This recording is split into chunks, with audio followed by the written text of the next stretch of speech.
Professor Bjørn. Professor Bertelsen's teaching anthropology at the University of Bergen in Norway, and he is also the executive director of GRIP, or the Global Research Programs on Science Councils. And Professor Bertelsen's research focus on South Africa and Mozambique regarding issues such as egalitarianism and urban inequality, violence, state and money, and the memory politics. And he has published the book in 2016 titled Violent Economy, State Formation, Sociality and Power in Mozambique. And today his topics would be Mozambique Dynamics of Violence, Stable Global War and Sociality, Conceived Anthropologically. And our second speaker is Professor Yuan-Horng Chu. Professor Chu is the professor and former director at the Social Research and Cultural Study Institute, and he, among many others, has founded the journals Reuters, the well-known journals of cultural study in Taiwan, and his expertise on the histories of social thoughts and urban ethnography. And today he will be talking about the feeling, thinking on violence in Africa. So to start with, we will start to start with Professor Bertelsen, and I'll give the time. But before that, let's welcome these two speakers.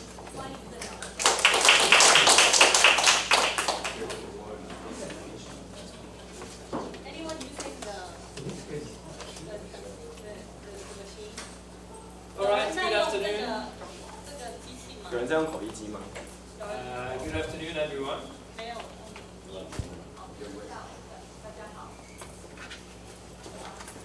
Thank you very much. I'll try to leave it here. It's easier for me. Good afternoon, everyone. Thank you for turning up after lunch. I hope I will give you something to digest your food with. Thanks also to Alan for having invited our big group. And also for setting us up for this kind of experiment, being paired up with someone. I really appreciate that, and I look forward to our dialogue afterwards. So, as you will have seen, some of you, those have been on the email list, there is a longer paper that has been circulated. I will, in this 25 minutes or so that I've been allotted, try to convey some main points from it. The starting point is, of course, what is commonly referred to as the Mozambican Civil War. And for those of you not familiar with this was a civil war waged between 1976 and 1992. It was a harrowing kind of war where 1 million people died and 5 million people became refugees. Yeah. So we're looking at a very dire situation. So that's the one context I will be talking about.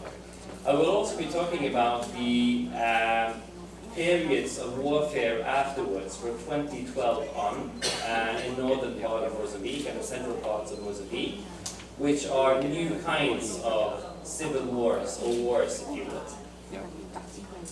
So, as any anthropologist that has been working for a long time anywhere, my starting point is also localized when I want to make sense of the decades of war and violence that I will be talking about. For instance, I found when doing fieldwork in central Mozambique that the people I spoke to about war, they said that the truth about war was held by one particular individual in that community. He was commonly referred to as maluco in Mozambican Portuguese, which means mad. Yeah. So one may relate to this fact, to the fact that many view the period of war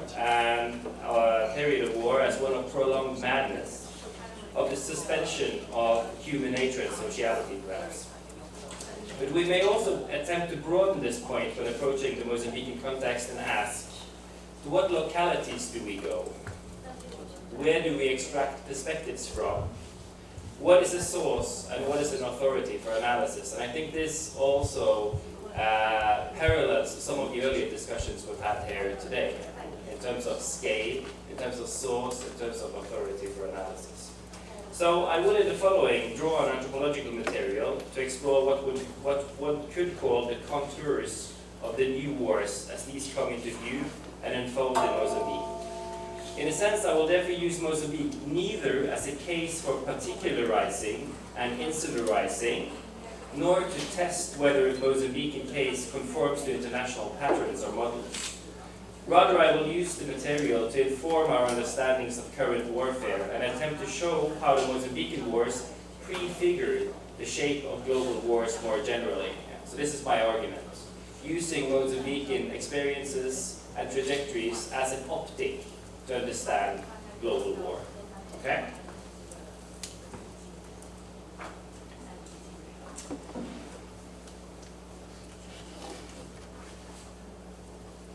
In my presentation, I will try to draw out three aspects, and I've listed them here, yeah? So you can all read them. One is the dissolution of civilian military distinctions. One is the increasing centrality of opacity or stealth, as well as visual excess. And the third is the rise of post-imperial or imperial formations. So let me start with the first. Sorry. Propelled by revolutionary and liberationist forms of warfare towards the end of the 20th century, the distinctions between domains, actors, and practices as civilian or military became invalid or inoperable. In Mozambique, such developments were part of the revolutionary militant ideologies of liberation, central to the Frelimo as guerrilla movement that gave Mozambique independence in 1975. So as you would know, Mozambique was a Portuguese colony. Liberation came after a liberation war from 64 to 75. And this produced Frelimo, Frente de Libertação de Mozambique, the Frelimo. And there is, you see sort of a popular depiction of that. So we may say that both as a liberation movement and in its incarnation thereafter as a party state, Frelimo aimed for a dissolution of military-civilian distinctions through operating a utopian militancy of revolution, anti-colonialism, and profound transformation. From the past 2 decades following the end of civil war, we also know that the recognition of various forms of sovereignties and authorities have pluralized agents of violence, force, and war. This includes ununiformed community police, vigilante groups, private security guards, lifeguards, and spontaneously formed mobs. And I've been particularly interested in those spontaneously formed mobs, if you will, or groups of people. Looking at lynching, for instance. During the Civil War, however, we may also say that such indistinction is central at another level. For instance, it is widely documented that troops believed to be loyal to one part of the Civil War, Renamo, which was the nominal opposition to Frelimo, were clad in outfits from government troops and vice versa. While such temporary becoming other reflects the continuous shifts in loyalties, it also underscores the heterogeneity of agents and groupings wielding violence in both wartime and in the nominal peacetime period. This dissolution also suggests the end to the social and practical significance of civil-military distinctions. This is a development fueled both by the disintegration of the project of the unified Frelimo state, as well as the fact that global capitalism has produced a novel form of statehood that elsewhere has been called the corporate state. And Bruce has already referred to this, I think, both today and yesterday. My own material from recent research in Chimoio and Gondola that are located in the central parts of the country supports such an argument, and I will here only present one interview with a man I've known since he was a teenager in 1998, a man I called Chopa. And Chopa grew up in a very poor area, even by Mozambican standards. Comes from a peasant background. Early on tried his luck at various forms of informal economies, you could call precarious forms of relations to the labor market, involved in cross-border trading, illicit. And in then 2013, he disappeared. Then suddenly, in 2015, he reappeared in Chimoio, and I met him again by chance and had the opportunity to talk to him. And I would then just recount my conversation with him. So I asked, so you come back, where have you been since you went in 2013? Epa, Mano, big brother, because I'm part of the family. I've been to Gorongosa, which is an area known for guerrilla activity. I had to get away from here, you know, life was no good here. I understand, I say. And is life better in Gorongosa? And then he replies, life is good, yes. I joined them, Renamo. They were after first trying to farm there also. But that was the same as here, hard work and no pay. So I joined them as soon as I could. And I asked, now the war is dangerous. Is it not dangerous to be part of Renamo, this opposition guerrilla? He replies, I do not know. Life is cheap here in Mozambique anyway. This you should know by now, Mano, that to me, Renamo is just a name, but the war is good. It gives me opportunities for things. I can eat meat often. I get respect with others, with the people there. I ask, what does it mean, Renamo is just a name? You know that I've always hated Frelimo, yes? They are from Maputo, the capital of Maputo, now Mozambique. And they are rich because we are poor. They steal. They also tell us what to do and not. I do not like that. So I join those who fight for Frelimo and Maputo. But Renamo, I'm not sure who they are. Anyone can join them and anyone can leave. You can join the war or you can take a break, as I do now. So it's a place for opportunity, you see. So during his stay, Chopa also bragged about the wealth amassed in Gorongosa. It seems he was eager to convey the impression that fighting was worth it and that he would emerge a big man. However, returning after 2 years, he only brought with him 50 Mozambican metikash, which is the approximate, well, $2, to give to his girlfriend and his 2 children, spending the rest of the little money he had on local liquor and eating at various households of his family members. He then disappeared again, returning to the promised land of Gorongosa after only 3 days in Chimoio. And 2 months ago, I received a WhatsApp message from his family that he had died in Gorongosa, in jail. He had been in prison. So, what can we draw from this? For one, the story of Chopa indicates the emergence of a zone of indistinction when it comes to war. It is difficult to know who is who, and anyone can join and leave Renamo, it seems. Further, Chopa operates with notions of wealth and accumulation, and thereby mimics the increasingly hegemonic socio-political ideals of individual accumulation and capitalist notions of opportunity. But as with the capitalist notion of opportunity, however, wealth remains a mere spectacle, a horizon that remains unattainable to non-elite subjects, such as Chopa. So what I indicate here is the increasing non-salience to the distinction between civilian and military domains. The importance of the rich and varied Mozambican material in this respect is that it both prefigures and is more varied than many cases worldwide. Thus we could, I argue, use the Mozambican material to show that what we used to distinguish as separate forms of warfare and violence, such as guerrilla warfare, acts of terrorism, political assassinations, quite relevant these days with the drone attacks in Iran, rapid police action, or tactical killings through drone use, are now part of a broader theater of perpetual war with no prospect for peace. So peace has gone as an item on the political horizon.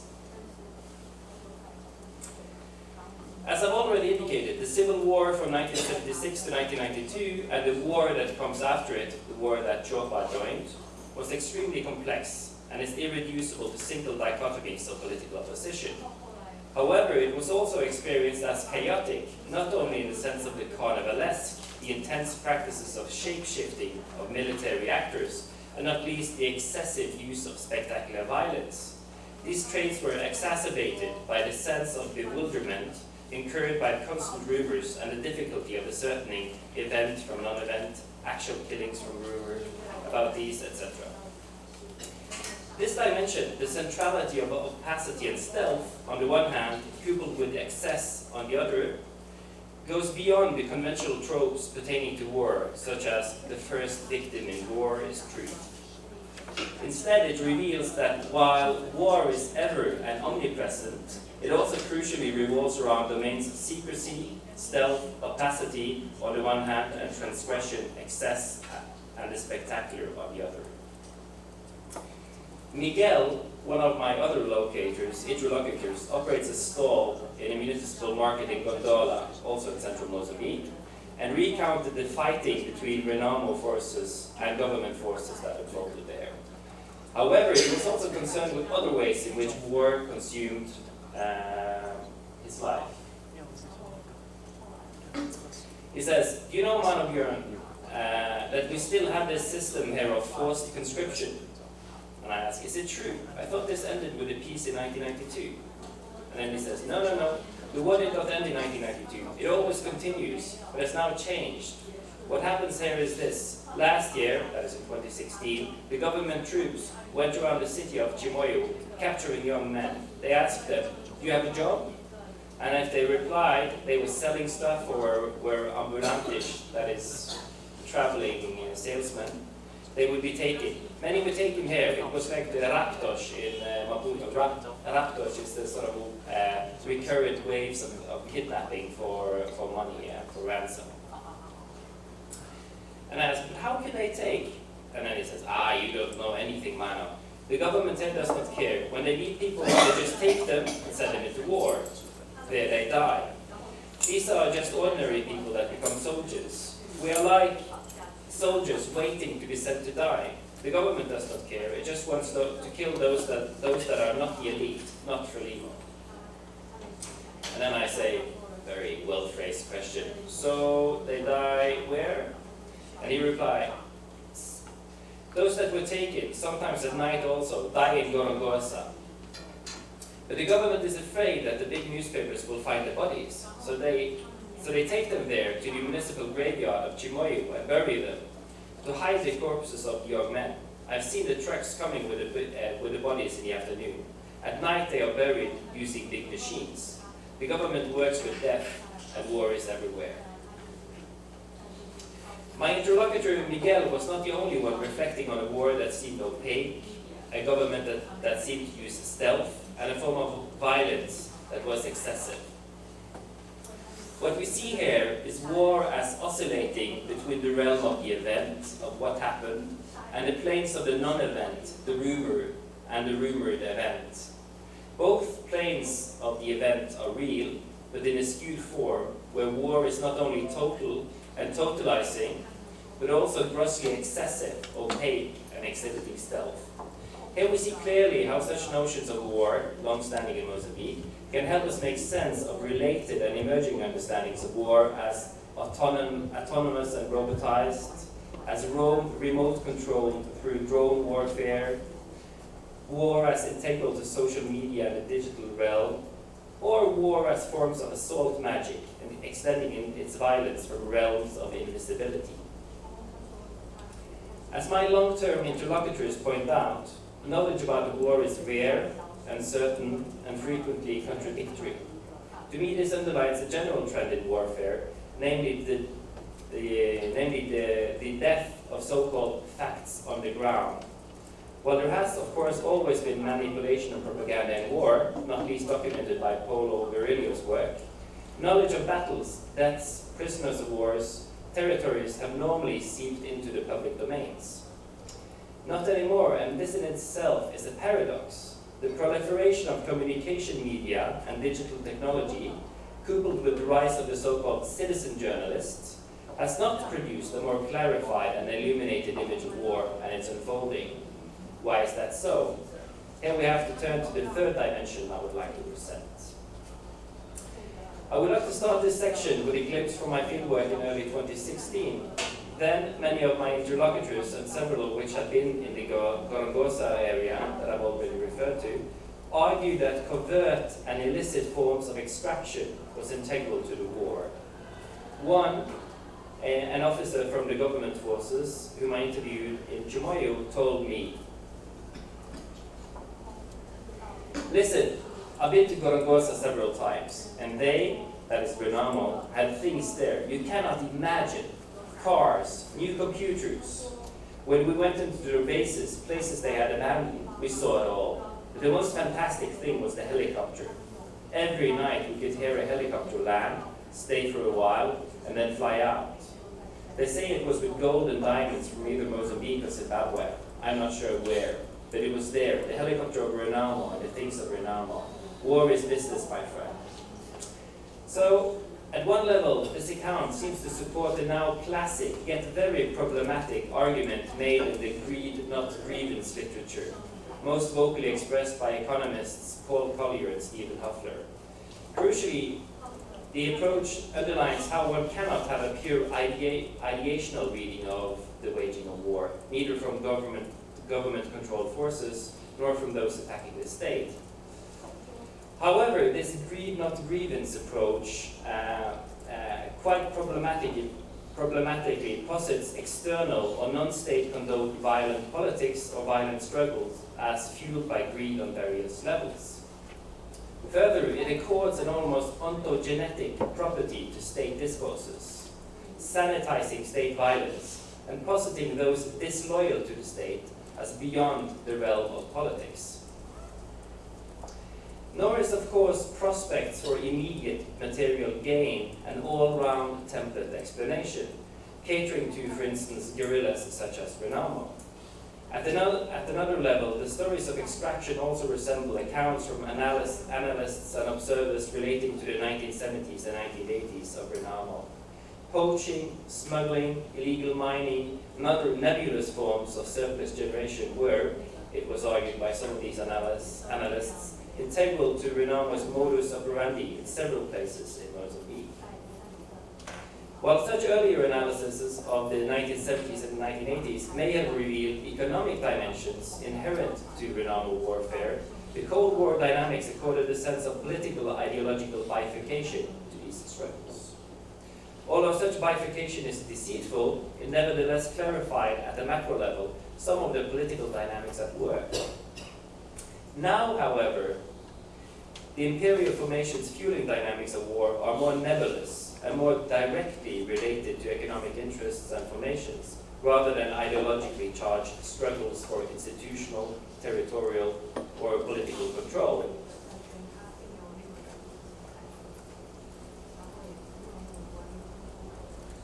In some instances, wars are waged, or warlike situations are sustained for extractive purposes, such as in parts of the Congo. This indicates to me that any discussion of war in our contemporary time must also necessarily involve a critical analysis of the global workings of capitalism, as well as an analysis of the rise of the insecurity or security industry, including the militarization of societal functions, urban orders, and control of the poor, disgruntled, or refugees.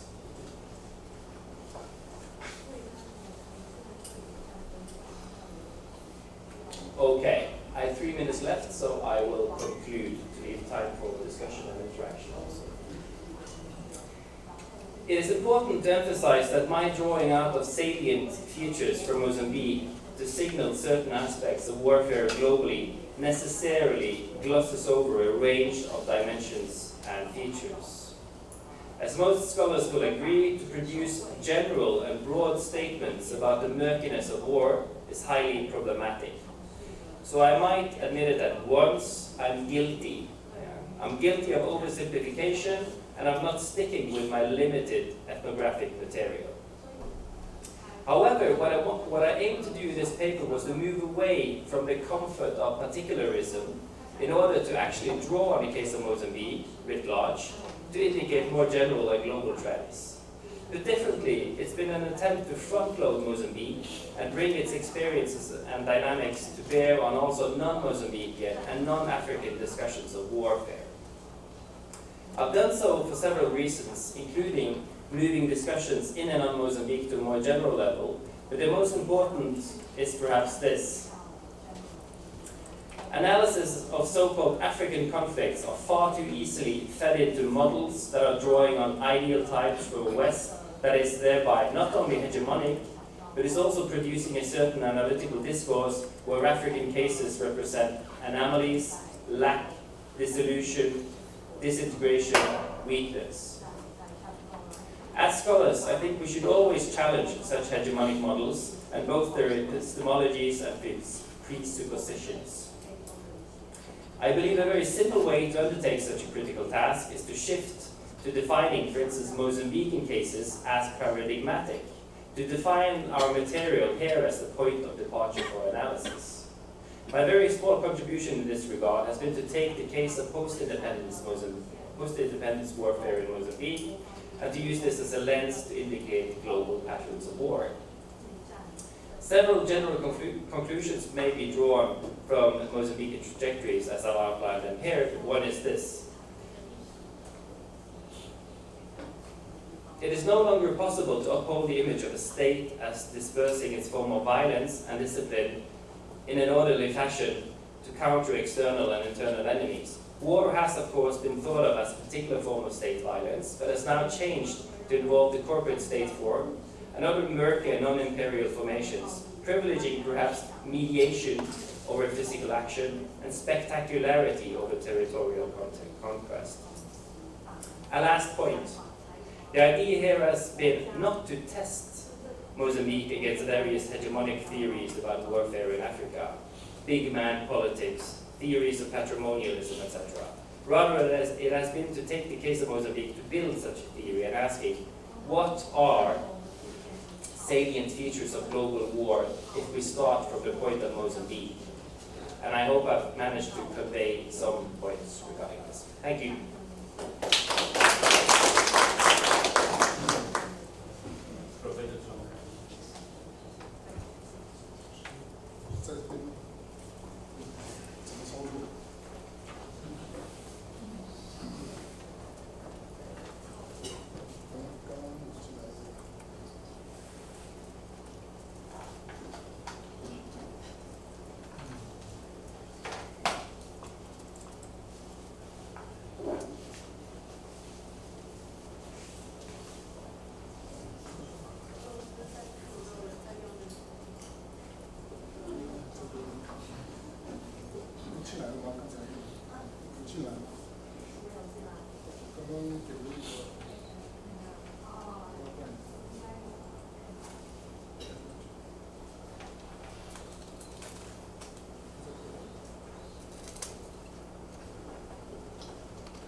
Good afternoon, everyone.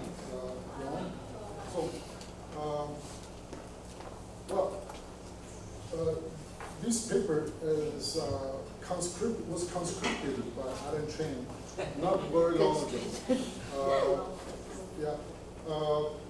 And before I can cast some profound thinking on the subject of egalitarian inequality, Alan is so urgent to announce the flyer with a title that I gave a presentation at this institute several months ago, Feeling Thinking on Violence in Africa.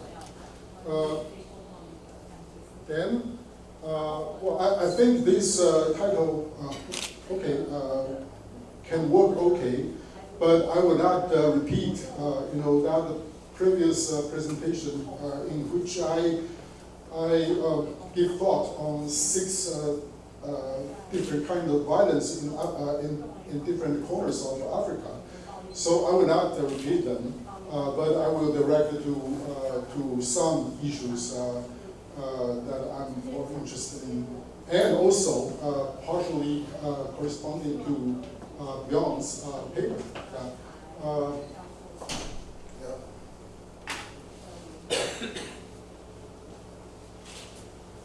Okay, first, the occasion that gave the conception of this remote association between violence in contemporary Africa and in China before 1949. Well, it's in a seminar at the McGregor Institute of Social Research, MISR, in May 2018. A doctoral candidate presented a paper on the conflicts in the northern Uganda. I have no empirical background on African local situation, therefore I learned with the fresh air. Yet the descriptions of the sensational violence and sufferings quickly evoked in me the thinking of violence in China, particularly in the first half of 20th century China.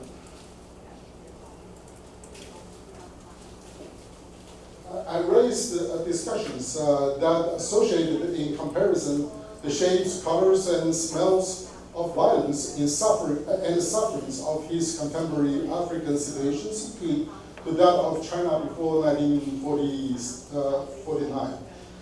The response was quiet, the whole seminar room. The presider, a young postdoctoral fellow, prompted me to come back to the African situations. In the entire room, only Mahmoud Mamdani, director of the MISR, addressed my discussion to the presenter. MISR is among the best institutes of training young African scholars for African studies, yet most of the doctoral students there do not associate the African issues they research to other societies beyond Africa, not to other times beyond the contemporary. On reflection, just like most students in our institute doing research on issues they concerned in contemporary Taiwan do not aware relevance of anything beyond East Asia, Africa is too remote for our students. Now, beginning with the subject of egalitarianism and inequality. Well, there's a sociological question with cross-cultural relevance. There's an essay by Bjørn, The Poor, published in 1908. Goes like this. It is unclear to whom the rights of the poor ought to be addressed, and the solution of this question reveals very deep sociological differences. The poor person who perceives his condition as an injustice of the cosmic order and who asks for redress, so to speak, from the entire creation will easily consider any individual who is in better circumstance than he, jointly liable for his claims against the society. This leads to a scale which goes from the delinquent proletarian who sees in any well-dressed person an enemy, a representative of the exploited class who can be robbed in good conscience, to the humble beggar who asks for charity for the love of God. Well, in Kampala, Uganda, on the street of Kampala, Uganda, as well as on the street of Telegraph Street of Bergen, California, you can meet many beggars, connected, vertical right away. Even you don't give any money, they will greet you with God bless you or something. But But this is, of course, this the one end of the possession of the unequal relationship and the rights to beg money. But on the other side, which is more to our concern, there's a long thread across the Chinese Communist movement since 1921 and the Afro-communism 1969 through 1991. The Afro-communism in Angola, Mozambique, Ethiopia, and the People's Republic of Congo, and China since 1921. Their leaders seem to believe that the force of history was to make them inheritors of the glorious October Revolution. Peter Sloterdijk describes this as the epochal project of the Rage Revolution. Gatherings of wrath begin almost without exception with an appeal to the people. Yet the underlying aim is to create a new man, authorizing the ministry of truth to decide what is to be done and what should be eradicated. The party in power represented the real vanguard, the Chinese Communist Party, the MPLA Workers' Party in Angola, the Frelimo in Mozambique, the Congo Workers' Parties, and the Ethiopia Workers' Party.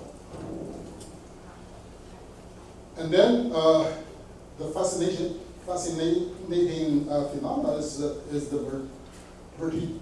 vertiginous use of violence by proponents of the egalitarian doctrine.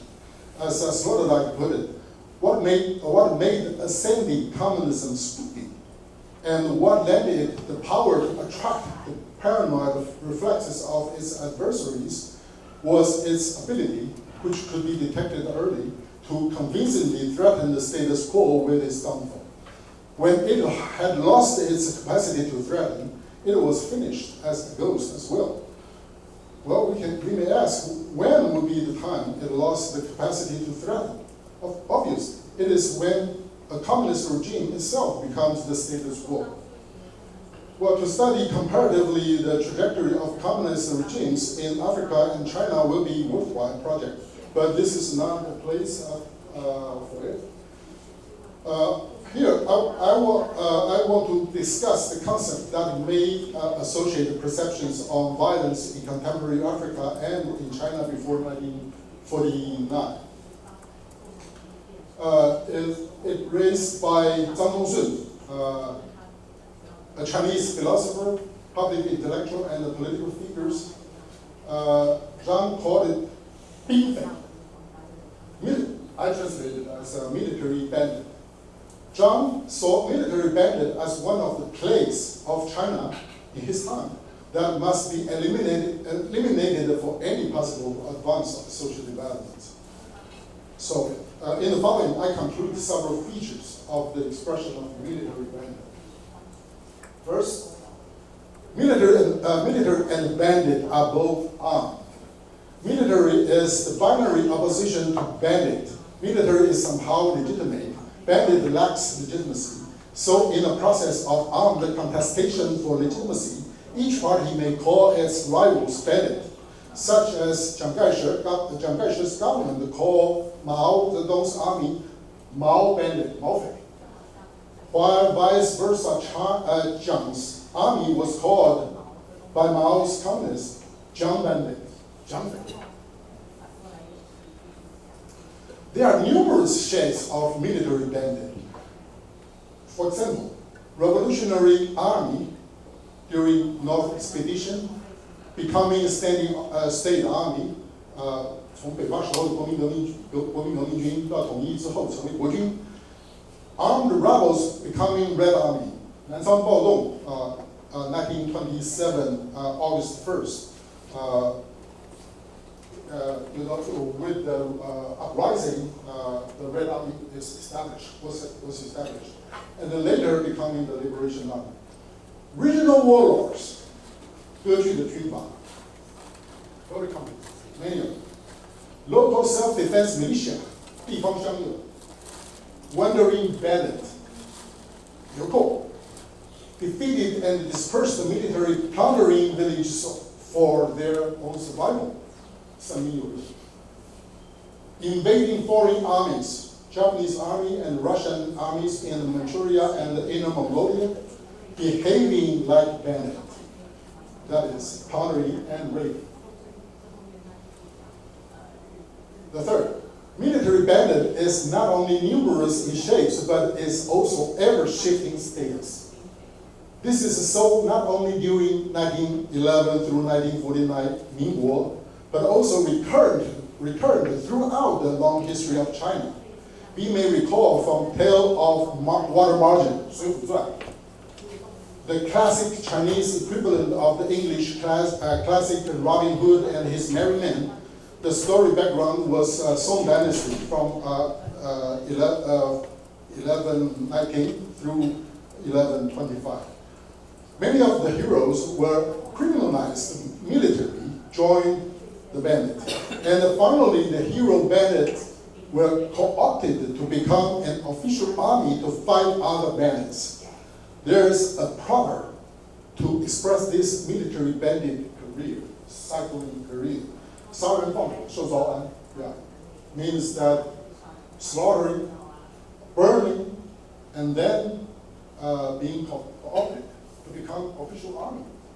Yeah. The fourth one. Yet no matter military bandits in what shapes, for war or for survival, they appear nearly always in desperate and ruthless extraction, particularly on rural villages. The military behaves like bandits, and the bandits behave like military.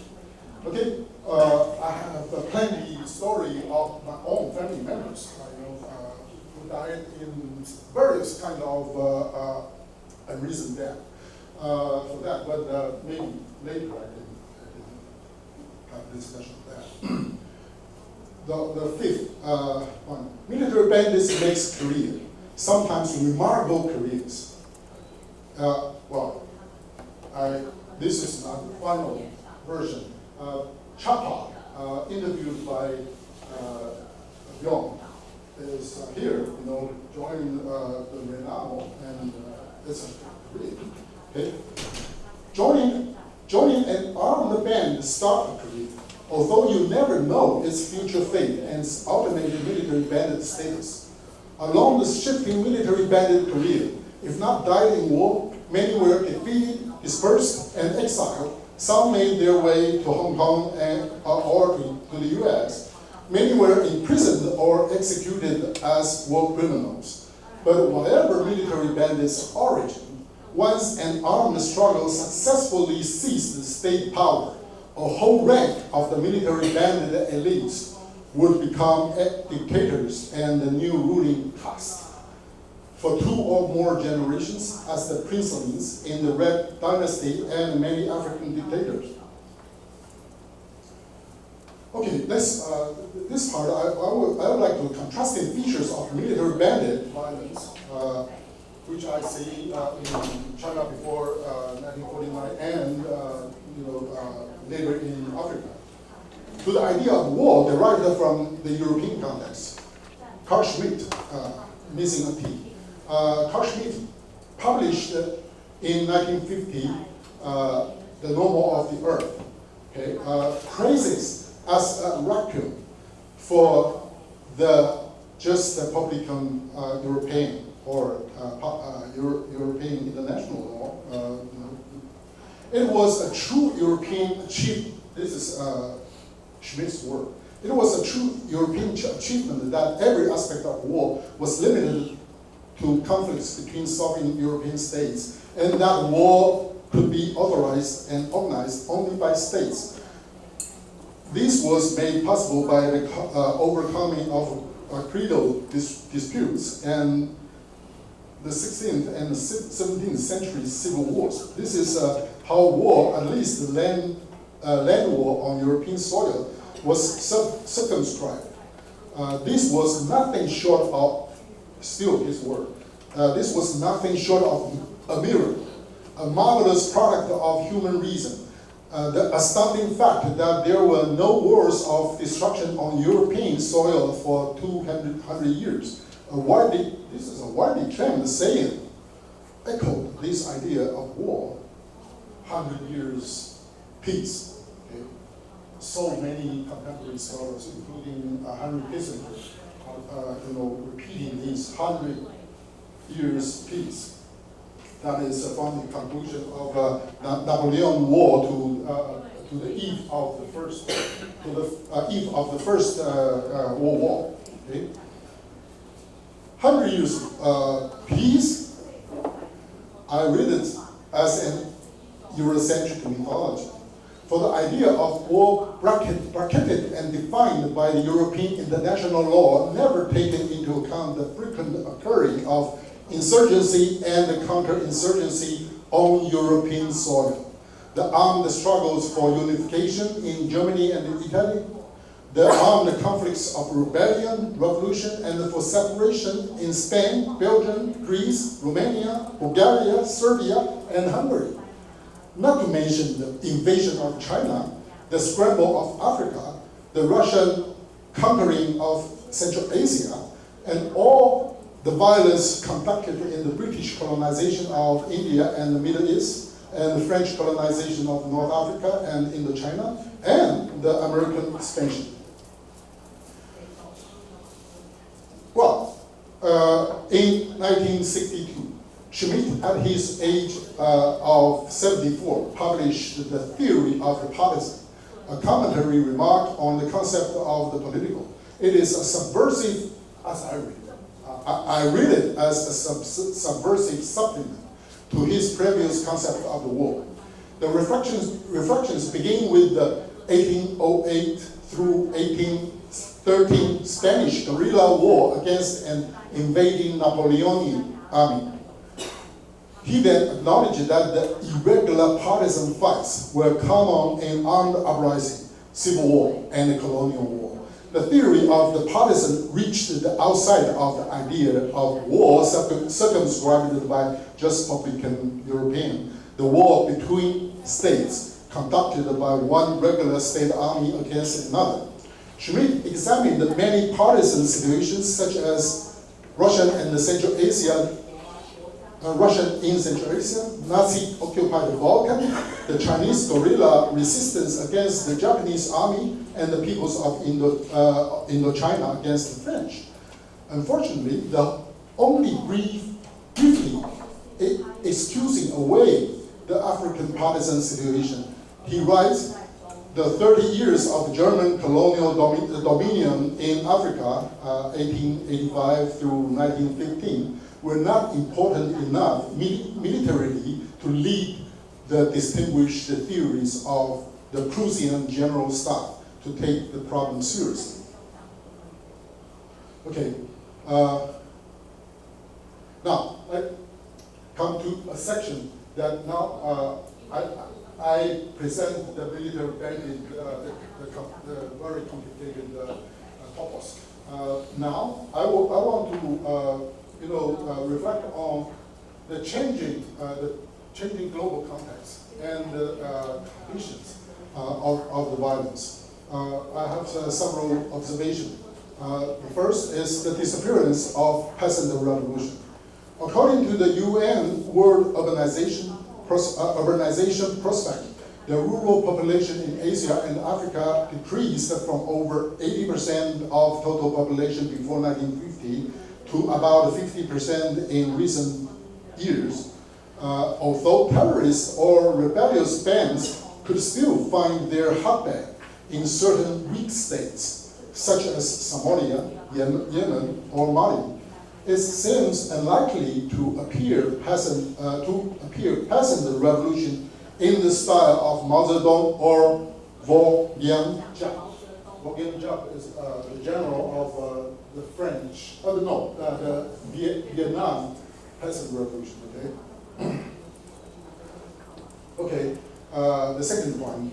After the Second World War, with the independence of several dozen states, colonialism was largely concluded in the late 1970s.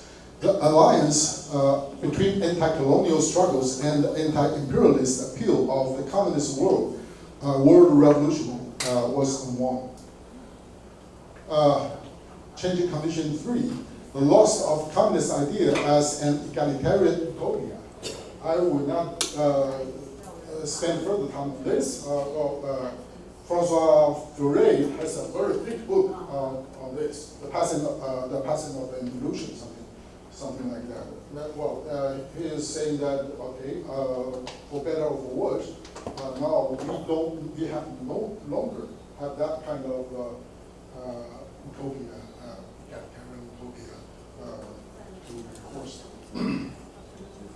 Okay, the fourth point. In the early 20th century, only few countries, white race, male citizens, and the privileged class has the political right of election. In the past 2 decades, according to the UN report, suffrage universal has extended to even the lower half of the African countries. Although preliminary, limited, not full-blown, a lot of pitfalls, but suffrage universal nevertheless was a practice catalyzed important social developments such as increased literacy, freedom of speech and association, not absolutely, but relatively, and secular tolerance. These features make armed struggle less necessary. Point 5.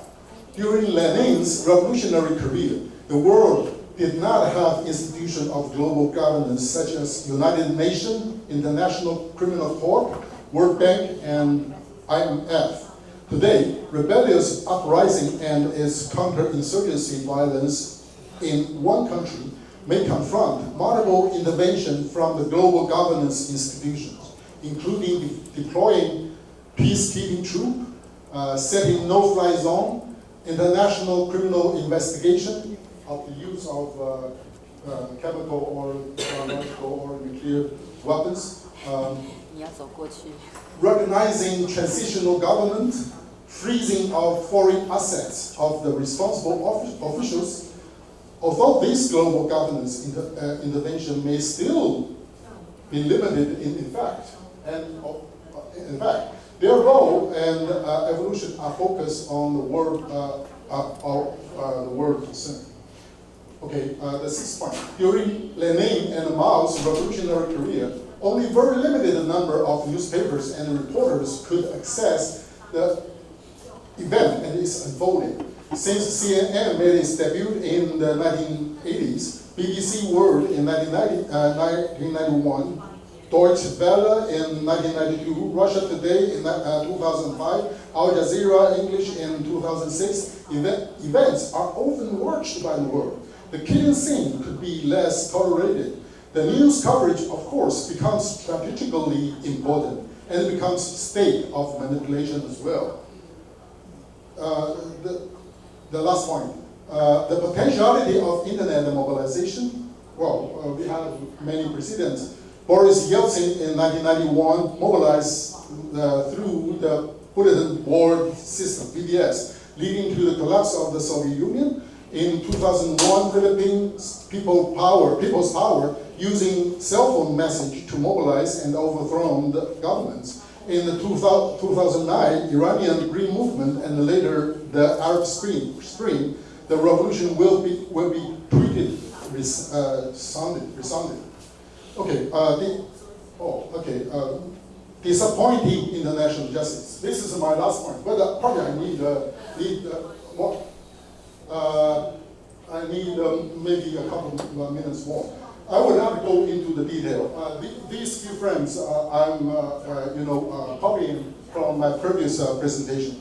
I'm raising one example, like Lord's Resistance Army, insurgents group since 1987. He has it's a lot of kidnapped child armies. And okay, the point is that Joseph Kony, child kidnapper, warlord, in 2005, International Criminal Court arrest warrant. Mr. Kony is wanted on 12 counts of criminal crimes against the humanity and 21 counts of war crimes.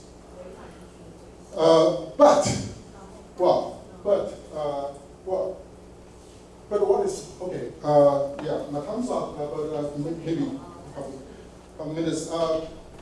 But then till today, it's still at large, and then it can deliver suit, although maybe only a few hundred people. But he's like wandering bandit on South Sudan, Darfur, Central African Republic, and eastern province of Republic of Congo, Democratic Republic of Congo. And sometimes for their survival, they will raid, plunder maybe 2 or 3 villages, killing maybe several dozen people. But the consequence is tens of thousands of peasants of the region will flee from the region, and then these kind of detached of peasants from their land will result in famine further. So, and Mr. Coney is saying that for me to surrender, you have to, the International Criminal Court first have to revoke the arrest warrant of me. Otherwise, and then there indeed is some, local population villagers trying for, give them what they want, because otherwise the harm is so great. So I'm going to this is the eastern 2 provinces of Democratic Republic of Congo. The similar problems are still going on. Not only the one, because in that province you have some different kind of wandering bandits or warlords on that province. Okay, this is my last frame. So this is provided by an idea from Mahmoud Mamdani from his book, The Savers and the Survivors. He raised the idea of survivors' justice.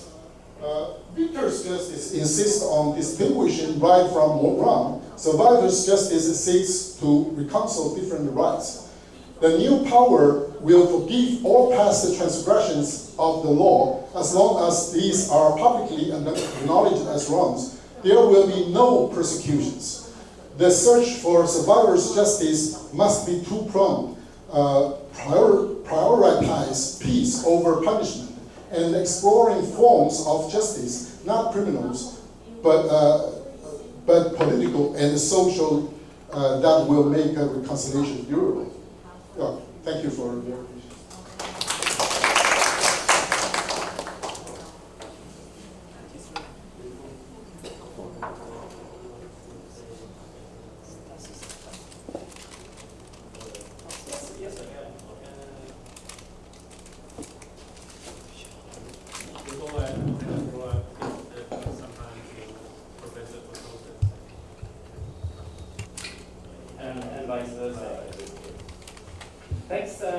Thanks very much, and thanks for being given the opportunity to comment. It was a very fascinating paper, and I think we have to sit down at one point and do a comparative communism analysis. That could be interesting. I think you didn't have time to hear, so I would like that. I also was very fascinated by your account of the military bandits and the kind of changing relations it had to not only society, not only to the modality of power that is mobility in some sense, because you could see mobility also as a modality of power, but also to the state. So, and to me, it illustrates also a greater point, or a greater question, and this is perhaps one question for me. What is the state in your kind of context, in your examples? And in relation to your examples from Africa, I was struck a bit, I think, by the way in which you presented these guerrillas towards the end as somehow cut off from the rest of society or the world, in a sense. So I would like to ask you, where would, to put it very crudely, where would global capitalism be in relation, for instance, to the Lord's Resistance Army? Is there a relation? What is the relation? Or do you see these as free-floating guerrillas, cut off from imperial forms of rule or capitalist extraction on one hand, and also the people on the other hand? Because these have relations, I would argue, with people as well. It's not only extractive, repressive, violent. So, yeah, just to start us off. Thanks for the wonderful questions. So I respond first, right? Okay. Yeah. What is a state? In my examples, I would say that, for example, let's say the communist movement, in the late 20s, or at least in the mid 30s, they already occupied a certain place and established the Soviet. Soviet has the whole organization of administration, legislation, and jurisdiction. So it's already, of course, they have their agenda and the practice, but to me, it's already a kind of state, a state maybe within a state. So the state, of course, in the 1949, the seize of the state power is the ultimate victory for that. But they already existed as a state since the Soviet years. Global capitalism, the role of global capitalism, wonderful questions. Recently, I'm reading a book, The Treasure Island. Probably some of you read it. It's fascinating books on how those capitals float into like a Cayman Island or those things. And you will see that these capitals still play, till today, plays a very significant role in Africa. And somewhere, even you don't see other remnants, by left by the British colonialism or the French colonialism, particularly British and French. But they're in the financial need, in the background, and the extraction of the resources. These kind of capital is still very important. But this needs further study in each case. For example, I think Angola maybe have more complicated situation than Mozambique. I don't know. Okay. So, well, in response to Bjørn's paper, I think I have just like in that May seminar in Bergen, I don't have any empirical background on Mozambique. I only read several articles in the context of the world communist movement, the study of the Afro-communists in Ethiopia, Uganda, Angola, and Mozambique. So I can have, book knowledge on that era, in the 70s and to early 90s. And I'm so curious when I read you. I'm so curious of what is the aftermath. After the Frelemos and Renamo, how was because I didn't pay attention to this, but I'm so curious of that. And currently, facing the Chinese situation, every regime's, changing. I mean, the communist regime changing, like those 1,000 regime change in the early 1990s, and including the African communist regime, are of interest to me. Because I need to understand that. So in this part, I'm really expecting to have more, the aftermath. How is the transition from that to today? For those military bandits, I raised only Chinese examples for now.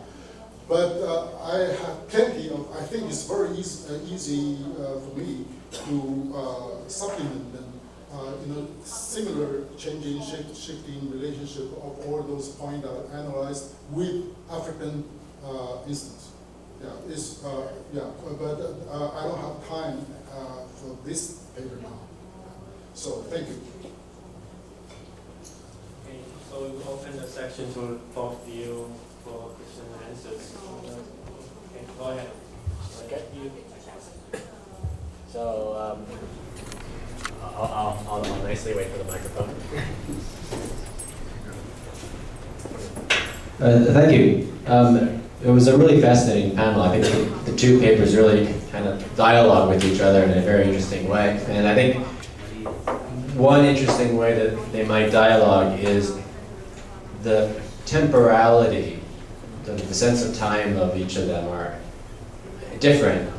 If Bjørn's paper is looking more towards this emergence, what Mozambique tells us about the so-called new war before the new wars, whereas with Ya-Chung's paper, it's more of what looks new is actually older.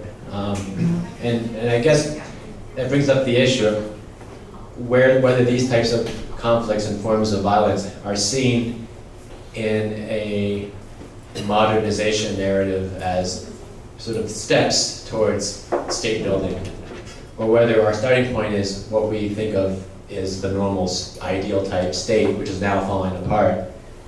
And Ya-Chung brings up the point that there's a sort of imagined European modern period in which only states make war against other states. But it actually was it was an achievement, not even an achievement, but it was almost always an incomplete claim.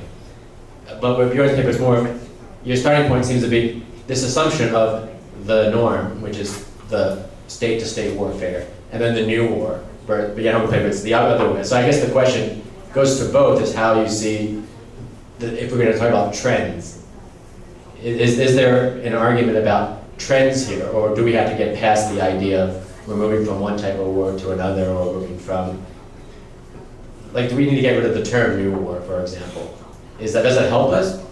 Or is it something that is new, or is it something that just looks new because we've taken this incomplete modernist project as a baseline, even though we've never been, the sort of bar Latour, we've never been at that modern state.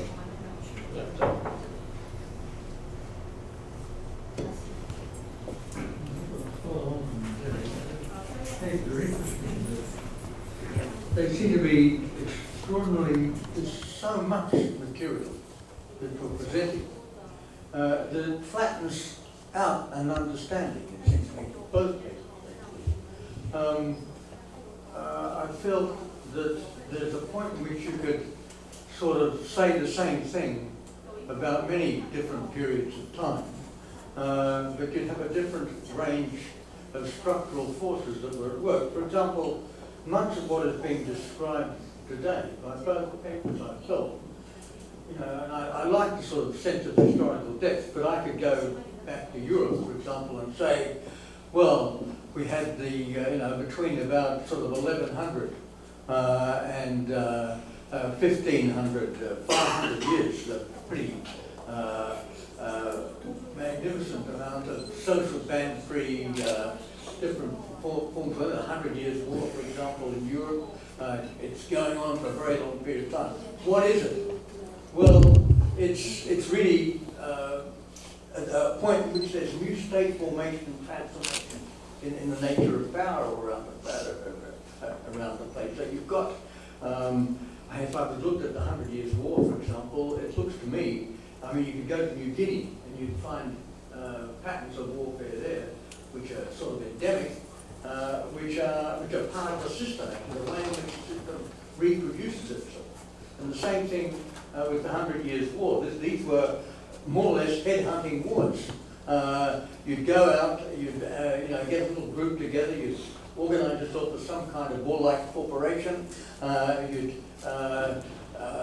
get people that you could then ransom. In fact, the whole economy of many of these places for a long period of time was built around warfare itself. Warfare was, in a sense, a mode of production and reproduction. And I've got a feeling that there are dimensions of that going on in these African cases and other places as well. So that, in a sense, warfare is a way of life. It's not warfare. It's in a sense a kind of social order. Actually, when we talk about state wars, for example, we're talking about order, disorder. But in these kinds of contexts, the form of order itself is, in a sense, a structure of violence, which is an everyday, ordinary event. If we look at Uganda, for example, or look at the Congo, these warring groups have got their families with them, they're organizing everyday activities, there's local things emerging. It's in fact a productive system, like the 100 Years' War was a kind of productive system. But these productive systems, and they're only one little aspect of what I'm saying, come into being at different stages of different type of political order. For example, the situation in West Africa at the moment seems to be totally fragmenting into a whole range of different types of cultic organizations, anti-cultic stuff, all these sorts of things, which are to do with the collapse of colonialism, the emergence into these areas of resource extractions of various kinds, largely big corporations, oil corporations, other forms of mining, minerals of various kinds, coming in and plundering outside the colonial framework. These are new kinds of organizations, new kinds of extraction, which produce around them various kinds of violent and social orders as well. So I think that what I'm missing is a sense of the actual productive nature of these kinds of things, very different from, say, ideological wars like Mao Zedong or looking at the emergence of Russia and things like that. It seems to me that there are different types of forces operating on these things which are missed. And I think by having a look at a whole lot of these little different things, and getting back to Derek's stuff on temporality, I'm missing stuff again. We've got big ethnographies out there, written by political scientists, the wonderful stuff, for example, on North Africa, on the Nuer and situation, the whole thing in Somalia and so forth. Again, massive amount of information. We've got extremely extensive information on West Africa, for example. It seems to me that we need to really get down to the details of some of this sort of stuff and then work out the actual nature of the social reproduction of warfare. We get back to old sociological statements like, the old Bjørn definition of the state, the monopolization of violence. What has happened in this situation that we're in now, where, in a sense, the state, as the monopolization of violence, has ceased to exist. And so you get all other kinds of autonomy, different types of sovereignty, and different structures of ways of life. There's all kinds of social formation going on, which I think are part of the violent structures. You go to Uganda again, the Lord's Army, it's a particular kind of social order. Further north, Uganda has problems with the Karamojong, who are a social order of violence and of social reproduction. these things need to be looked at, I think, very carefully in order to understand the nature of war and the kind of violent situations we're in. I think Bjørn mentioned it, I think it's an important point actually. We're into a situation of perpetual war now. These wars we've got, how long has the war gone on in Afghanistan? It's not just Russia and America in there, but these systems are actually reproductive systems themselves in relationship to the structure of warfare and the organisation of violence. So I'm missing this kind of social order of war in both nowadays. And they go on for such a long duration. In Mozambique, it goes through different stages of world history, if I could put it that way. What is so interesting about that war is that you can actually look at the way in which different forces have produced different structures of violence over time. So I'd actually challenge the notion of just looking at Mozambique as a kind of singular kind of war and then look at what's happening in the rest of the world. It's probably not quite accurate enough. Actually, the nature of the warfare itself has dramatically changed over time. And you've documented this beautifully actually in your book. So I was wondering whether there may be another way into this rather than just getting all these different events together and putting them together as if they're all the same. And they don't really tell us too much about the kinds of processes that we're producing and making them extraordinary. West Africa looks to me at the moment as if it's in total collapse.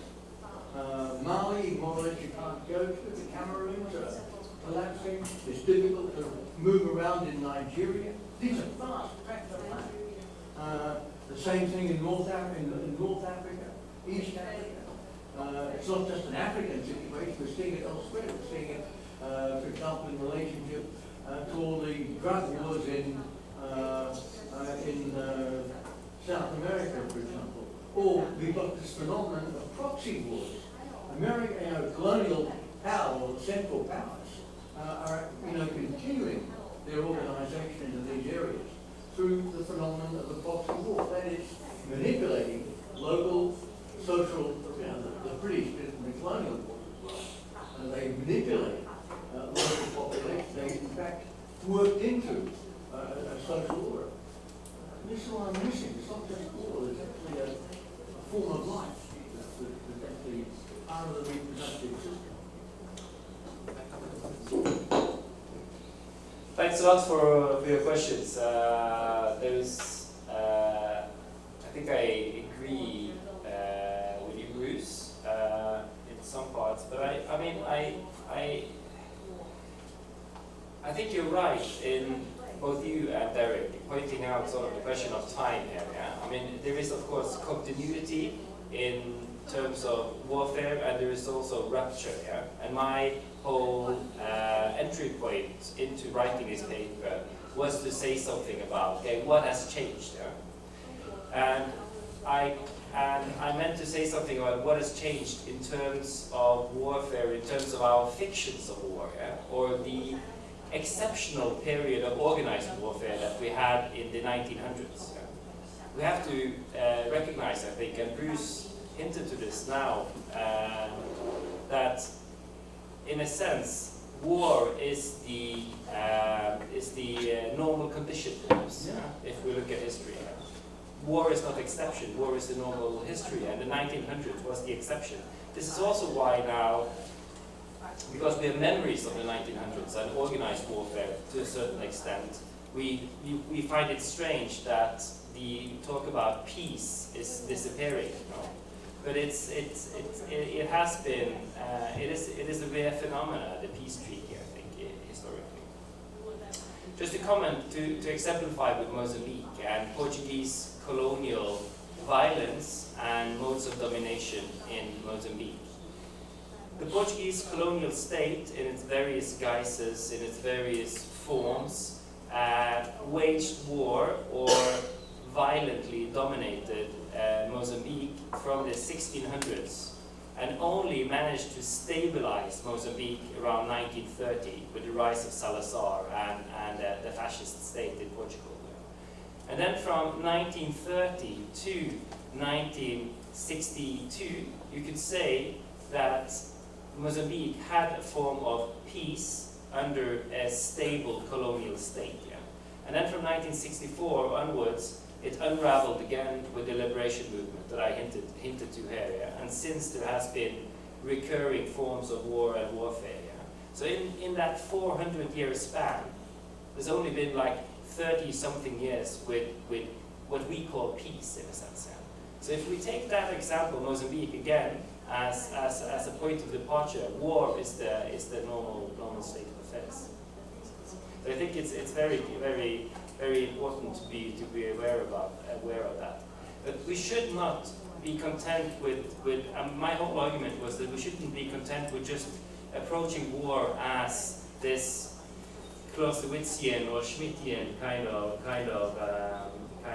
ideal. We have to look at how war actually changes as well. I mean, as we discussed the other day, war, in terms of global war, in terms of imperial warfare now, is not dependent on citizen armies anymore. I mean, you have new technologies, you have the visuals, etc., to hint to other forms of warfare. So we have to look at ruptures as well, or new developments as well.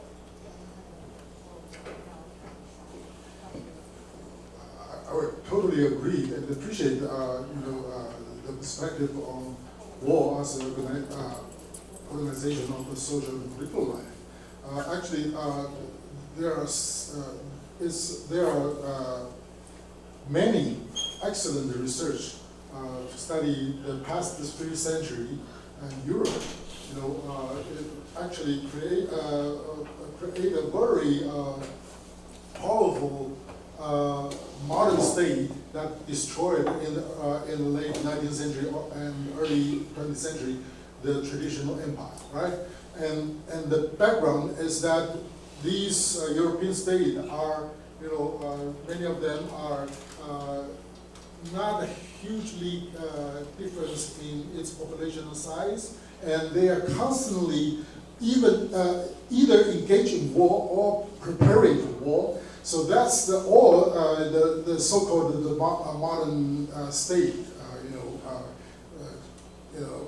including taxation, including a standing army, including and many sociological studies on this, and also Michel Foucault has a very nice analysis on this. So I totally agree with this.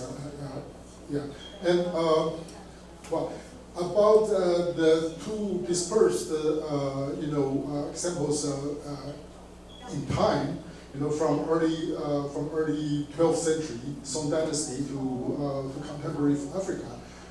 Well, I think I will admit, for the Chinese, who are acquainted with to some extent of their literature and history, they always looking on the current situation with the resources of in the past. You see the political perspective on contemporary issues. You see, almost all of them will have plenty of resources in the history. So it's not the the contemporary Africa. As I was in the seminar in Bergen, and also with Bjørn's paper, immediately evoke in me of the very familiar, that kind of violence and suffering caused by today. I use Zhang Luxun's idea of military bandits. Of course, in the recurrent history of China, there are other patterns, that important patterns, but I'm not, evoking them. For example, there every several centuries, the northern nomad people will have, and because of the internal disabilities or civil wars, and then there's a nomad peoples come to China and rule China, and frequently, after 200 or 300 dynasty orders, peaceful or something, and then there's several decades of those chaotic, just like early 20th century China, in which the population of China sometimes is decimated to 1/10 of its original population. So I'm just have this kind of and I think the African experience probably is really remote to European or the Western country, right? You don't have something like that, and it is quite remote to East Asian society today. But because I still have that kind of not very distant those contact with the early 20th century, so I can have that kind of feelings. Yeah. So that is a selected interpretation. Still have time.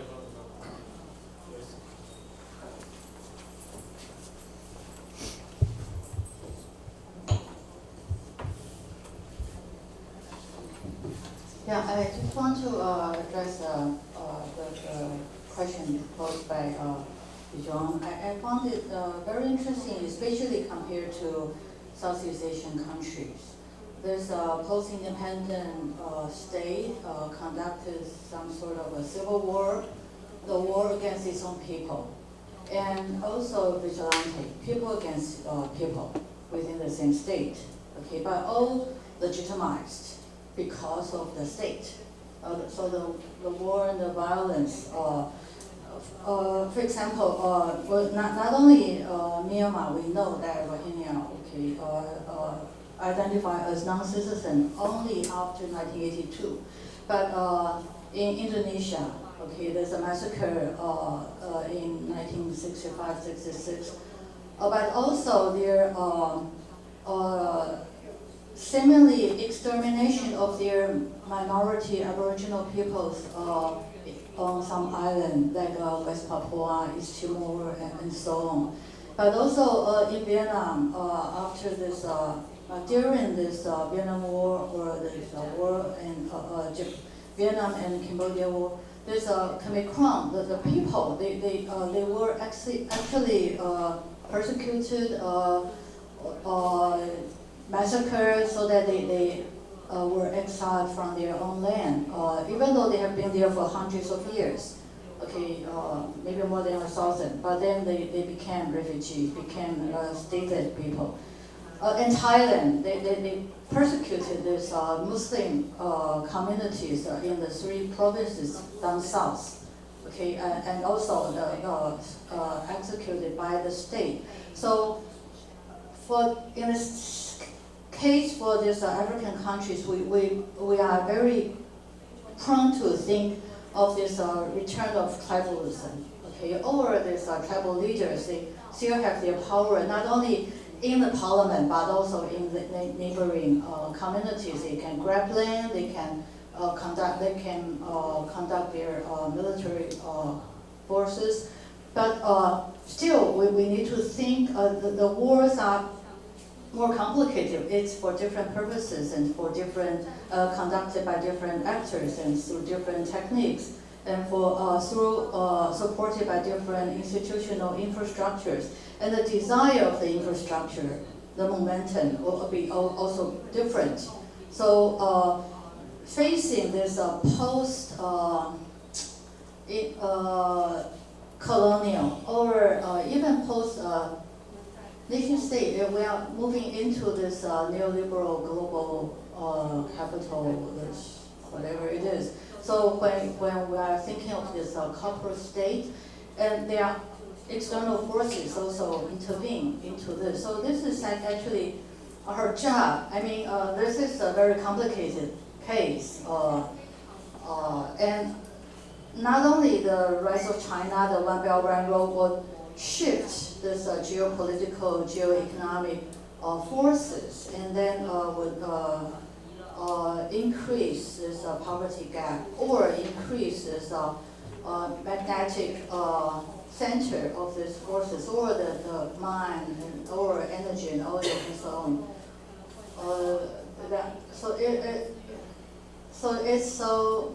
It is not a traditional war, of course. Yeah, right. Not to mention we have some crazy president like Trump. Not least. I think we still have time for one last one. Who will have both of you? Go ahead. Hello. This is by way more of a comment than a question, though I would like to get your response. One of the most impressive works that I have read recently on this subject is David Kilcullen's book, which is titled Out of the Mountains, The Coming Age of Guerrilla Warfare. And I think it's an impressive book for a couple of reasons. One is that Kilcullen himself is that rare fellow who is both a PhD anthropologist and a professional soldier, who writes from the perspective of someone who has fought, who is trained, and who actually makes a very comfortable living as a security consultant. The second thing that I think might be worth mentioning about him is that he pays a lot of attention to something that I haven't heard much of here today, which is technology. Now, the weaponry has changed remarkably over these years, and the availability of things like drones, automatic weapons. I would like to know, in the case of the Lord's Army, where do the child soldiers get their weapons? Who supplies the ammunition? Where do the explosives come from? Who keeps those supply chains open? I mean, this is not simply a group of people wandering about. But the third thing about Kilcullen that I think deserves recognition is from the title of his book, where he says, The Coming Age of Guerrilla Warfare. Because again, I noticed that all of the examples here are what you might call wars in the countryside. And Kilcullen's primary thesis is that the major site for guerrilla warfare in the 21st century is going to be the city. And in particular, it's going to be megalopolises located on the shores of coastlines, places like Mumbai or Calcutta, maybe Shanghai. It's probably not Shanghai, because that's too organized. But he envisions a situation in which you have a combination of mass immigration from the countryside, which has basically overwhelmed the urban infrastructure and the ability of the city government, to control what goes on in the city, which makes the city porous and permeable to guerrilla activity, while at the same time creating enormous targets of opportunity, because most of these cities are not only centers for migration from the countryside, they're also at critical nexes in networks of international finance and trade and communications and stuff. And so he sees this he says is going to be the thing. And I just didn't know if any of you had heard of this book or seen it. I happened to stumble across it because I got a crazy daughter who was in the military for a while. For whatever you did, thank you.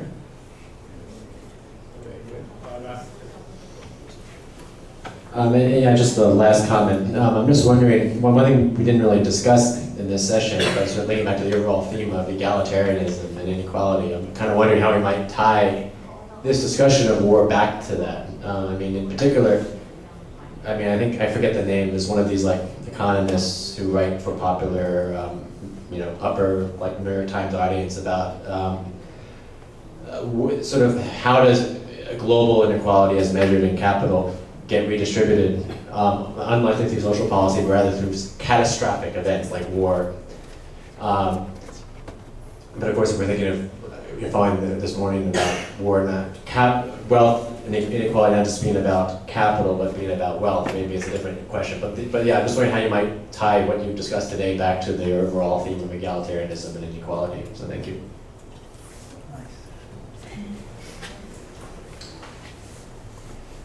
for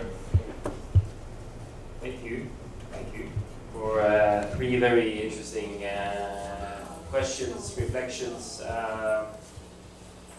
Joyce,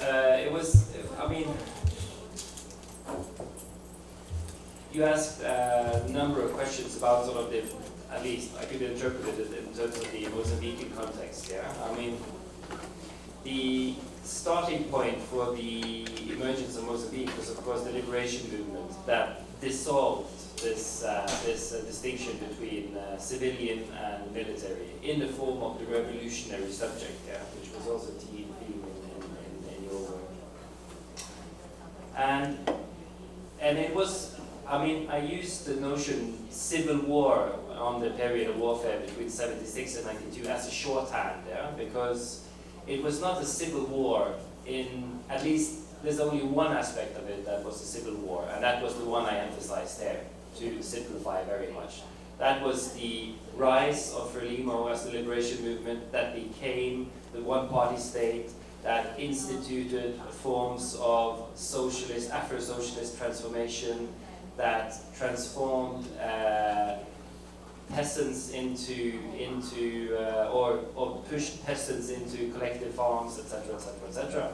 That raised forms of resistance on part of the peasants, for instance, that supported then guerrilla movement Renamo. But Renamo didn't come out of anything. It didn't come out of the countryside per se. It was created by first Rhodesia, racist regime Rhodesia in a neighboring country. Then in 1980, when Rhodesia became Zimbabwe, South Africa took over the reins, and it was of course integral to the whole Cold War politics of domination in Southern Africa. Yeah. So there is, I call it civil war to simplify, but there is sort of a larger global politics to it, and it's very important to remember.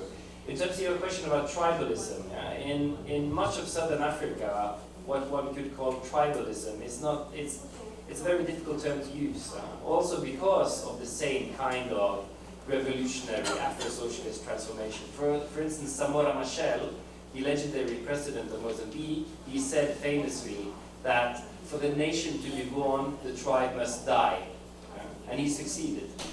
So he killed off, to a large extent, ethnic sentiments, in a sense, that could be easily instrumentalized into kind of tribal or territorial claims in a sense. You also asked about sort of the neoliberalism and the new kind of empires, and this was of course what I alluded to with the helicopter landing, yeah? The helicopter landing taking away something, minerals, diamonds, could be minerals or diamonds on its way out, heroin on its way in. Yeah? So I think we also have to recognize when we talk about these new wars, the kind of extractive economies, but also the illicit economies, yeah? That fuel many of these conflicts, but also formations of state, yeah? Formations of wealth, yeah? in these places. Asked your question about David Kilcullen. Is he the guy who was involved in the human terrain systems and been sort of associated with that? He might have been. He might have been, yeah. I've heard his name and I've read some of his. He's been in quite heavy and critical exchanges with conventional non-military anthropologists, I know. So, yeah. No, that's what it just struck me that he is actually quite an impressive writer. So he's one of those people that I would hate to see dismissed simply because he seemed to have the background. I will take you up on this and I will read his work, yeah. I just alluded to technology because technology in at least in terms of drone warfare and robotic and machinic kind of warfare and this kind of the new realities that we have now is not that evident in the Mozambican context there. Right. Not yet, yeah. The Chopa guy that I referred to, they still use their AK-47s, which there are thousands and thousands and thousands of still, yeah. So, but in terms of urban warfare, I think that the reality that Kilcullen talks about, and you ask about, is already here. In many mega cities in the world, you have gangs. You have forms of predation, you have rogue police officers, you have formations of violence, extraction, that are in fact forms of warfare in a sense. So I think it's not a future scenario in a sense. Yeah, one of the things you might find interesting is that he actually has a theory in which he equates the operations of criminal gangs with the operations of the state, arguing that both operate along the lines. His book opens with a wonderful description of he's training with some soldiers from the beginning in the PNG in Papua New Guinea, and he notices the fish traps with which they're catching fish, and he develops this fish trap model of the state, where he basically argues that the state and gangs are alike and that they're both protection rackets. Basically, the bait is, we will protect you. But once you're inside, they have these sharp prongs pointed back inside so you can't get out. It's a very interesting model of the state. Yeah. All right, I'll leave some time. Yeah. It's sounds very interesting book. Out of mountains, Out of the the coming age of guerrilla warfare. The coming age of the urban guerrilla. Urban guerrilla. Okay. Urban guerrilla. Well, that makes more sense.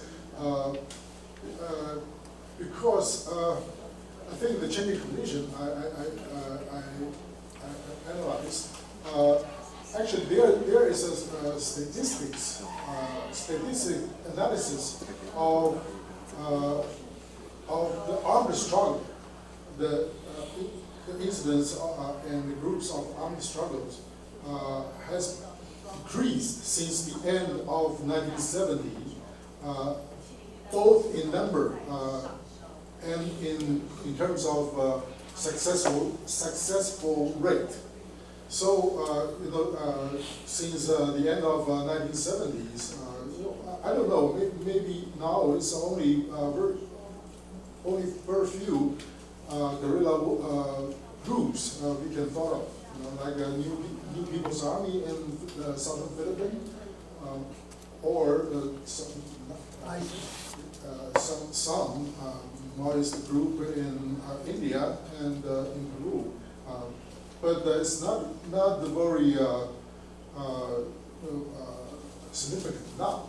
I don't know whether this is a wrong impression, but it seems that just like the peasant revolution in Mao or Yuan-Jia's style are unlikely to appear.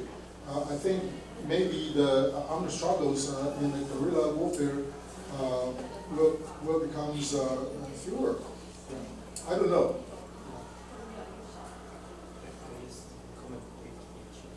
Thanks, Derek. I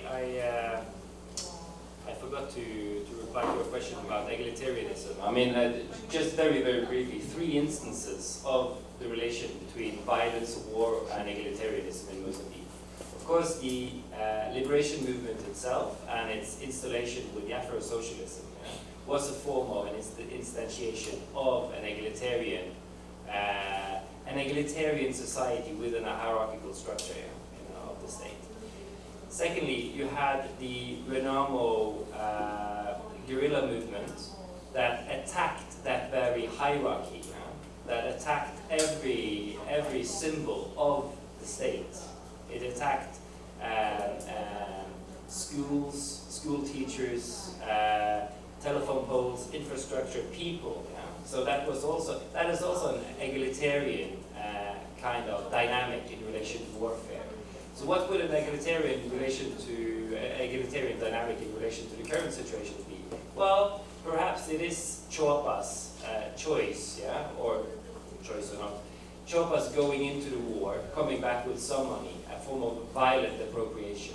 Because there are very few other avenues open to thinking an egalitarian transformation at any conceivable level in the Mozambique context.